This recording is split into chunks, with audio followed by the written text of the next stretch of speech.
afternoons, and he's like, well, Sean, that's because everyone else is on quota, you know.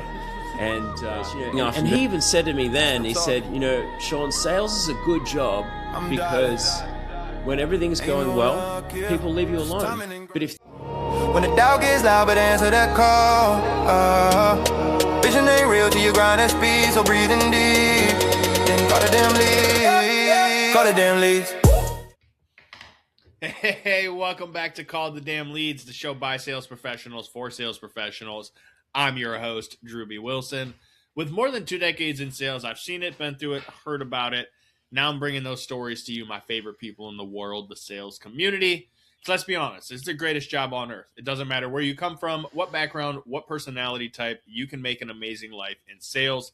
Today's guest is no stranger to the journey. I'd like to welcome Sean Bellerby to the show. How are you, sir? Drewbie, I'm great. Absolutely rapt to be here today. Hey, well, I'm super pumped to have you, man. I know we were having fun offline, so I want to jump right in. I want to hear your craziest sales story. Sure. Man, I spent 15 years in the enterprise software business. So I worked at market-leading, publicly traded enterprise software companies. In 15 years, that's God only knows how many quarters, how many deals I did, hundreds, thousands, deals that came in on time, deals that slipped, big deals, small deals. I've held sales leadership roles, so I've had to fire people for not making quota. In the 15 years, I really did see it all. And I think to your point, the thing I love about sales is that you can create a really amazing life for yourself.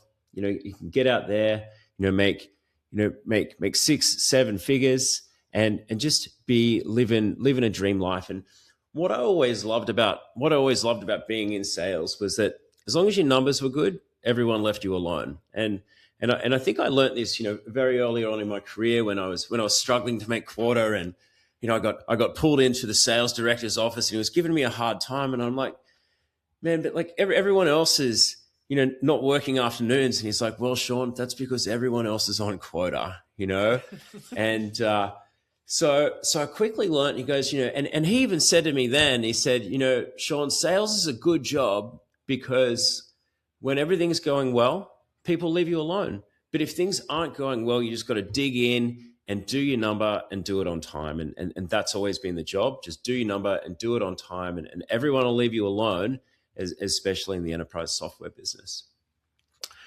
And I think just like a couple of the more memorable things that I've seen over, 15, 20 years in sales, I think, one of the worst things that I've ever seen, right? And if people are listening in and they perhaps were at the company that I was at when this happened, everyone's about to cringe and go, yeah, that was absolutely the worst thing ever seen. I saw an unclosed deal celebrated as a win at a company kickoff one time. That was just stupidity. It really did send, I think, a terrible message to every other sales rep in the team. And it was beyond me. I was the VP of sales at the time as to why this was allowed, but they did it. On the other side of things, I've seen some spectacular deals closed. One of the more memorable ones was, we were getting a deal done. It's right at the end of the quarter. We were doing a piece of business with one of the major banks here in the United States, and it came down to that we needed to have approval from the CIO steering committee. And in order for that approval to happen, all of the documentation needed to be submitted, to the committee at least 2 weeks before the meeting, so they had a scheduled meeting on a particular day. And in order for your deal to actually be included in the decisions, they had to have all of the documentation 2 weeks before their meeting. So we were at the end of the quarter, and we're like, well, how are we going to get this done? Because we'd missed getting them the documentation, and we're now a week out, and it's time to start calling in favors, right? And the thing that it came down to, and that I want every sales rep listening here today to understand, and the importance of this, and Drewbie, you've talked about it more on your show, on your previous shows, it's been the importance of relationships, and because we had done such a great job time after time after time at this one particular bank, when it came to we need a favor at our end to get this done, we had relationships, at executive level within the bank so that they were able to get this approved off cycle for us. And it was a healthy piece of business. It made the company's quarter. It was that important, and I remember getting a phone call from the 2IC of the CIO, and he said, Sean, look, I got to tell you guys, we've approved it once off cycle for you guys just because you've helped us so much over the past year and you've helped us with our business objectives and we appreciate that. He goes, but just next time, get everything in on time because we can't be doing this every quarter for you, So just, the importance of helping your customers get what they want is just crucial in sales. To be having strong relationships over the long term for mutual gain. So we help our customers get what they want. They help us get what we want. For us in a software company, there's one metric that matters. It's called book deals on time. That's it. And in the banks, they're of course got their goals and their business objectives that they need to achieve on time. And so the aim of the game is just deeply understanding your customers so that you can help them achieve what they're setting out to do by having a partnership with you. Oh man, Sean, that first of all, great story. There's several layers to this that I want to crack open and talk about because I do talk to a lot of sales professionals that are in a traditional business to business space, right? A C-suite software, stuff like you're talking about, executive type stuff. And they're often quick to dismiss some of the stuff that I talk about in terms of like sales processes and all that. They're like, oh, well, you mostly talk to consumers. It's different than, talking to businesses. And I always counter with, there's someone in that business you're building a relationship with who's going to bat for you inside the business. And so you have to learn to focus, like you said, on those relationships. And what 100%. a lot of salespeople are doing wrong is they're burning relationships because they didn't get the sale on the first conversation. And how often do you see this happening in your space? So sales is a game of longevity, right? And it's a game of always doing the right thing by your customers. I remember one time when I was 20, maybe I was 22. I'm about to turn 43. This is a long time ago now. This is how long I've been in sales. And I was at a big tech company. It was called Mercury Interactive, and this company was actually acquired by Hewlett Packard in 2006. And I remember one of the senior sales reps came storming into the office, and he ran straight back to the part of the sales floor where the junior reps, where I was, and where the inside sales team was. I was a member of the inside sales team then, and he started yelling at one of the junior sales reps and goes, "Dude, you didn't lie to this guy, did you?" And I can't remember how the guy answered. I guess vaguely, right? And the conversation just went something like this. It's like, rule number 1, never ever lie to your customers, and rule number 2, never sell anyone anything they don't need, right? You want to be. There's more than enough prospects out there, more than enough business out there that you do not need to be doing those particular things. Right? Because in 6 months' time, when you're still in the job, right, and your client remembers, hey, that thing that Sean was talking to us about, 6-9 months ago now, all of a sudden it's relevant, they're going to call you. And it's going to be out of the blue. And I have closed so much business and just had so much business just come in as a bluebird, as we used to call it, off the street, just by being in the same sales role with the same company over the course of time, where people got to know who I was. They got to know that they can trust me. They got to know that I would help them with their business objectives. So I was there to help them get ahead, and they knew it, right? So when it came down the line it wasn't that they knew that, they felt it, right? They felt that this guy is actually here to help us with our business and help me get ahead in the role that I'm in, right? And when that happens, you're the first person they call 6-9 months down the road when all of a sudden what you've been helping them with or what your proposed products or solutions are become relevant.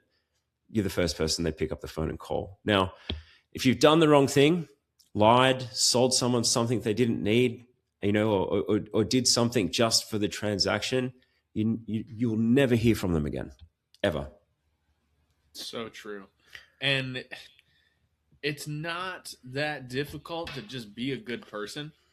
Right. And there's so much to be said about the longevity in terms of, hey, man, if you just outlast everybody else, those leads have to go somewhere eventually.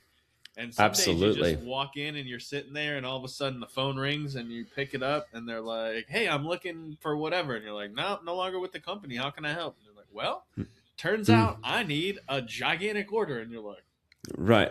Yes, sir. Don't you worry. I'll be happy to take care of that. Or the other side is you talk to them. They're like, no.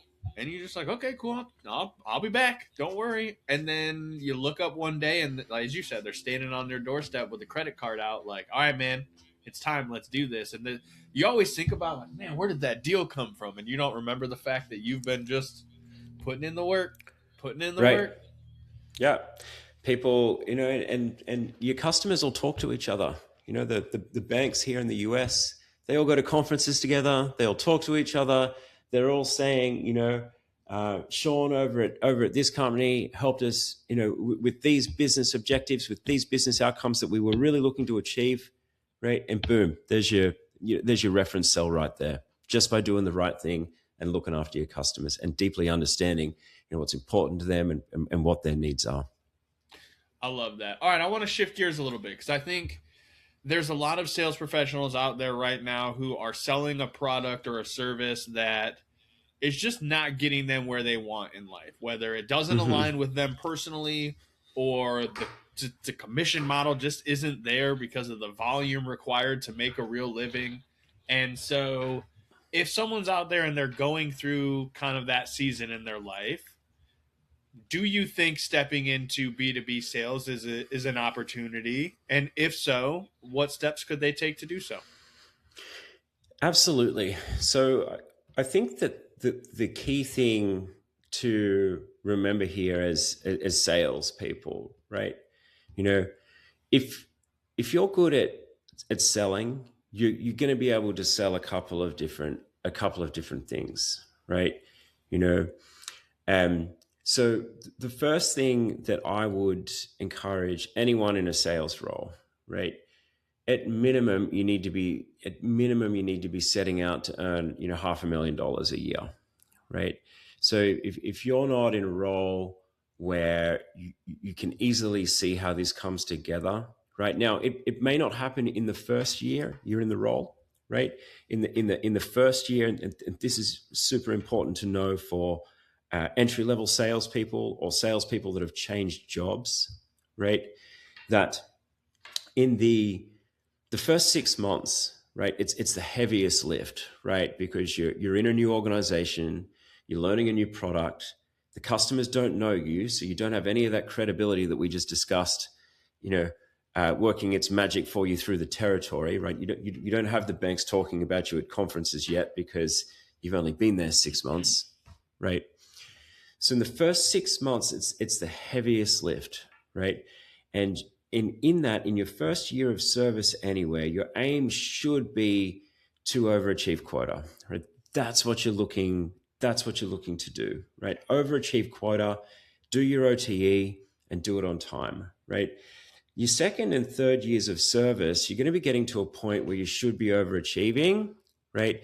And you should be having a good book of customers that just keep coming back to spend more money with you.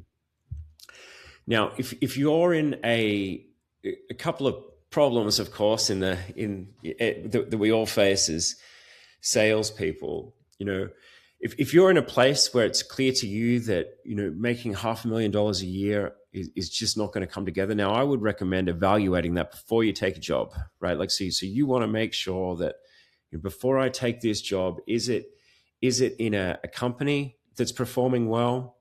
Is it with other salespeople that are performing well?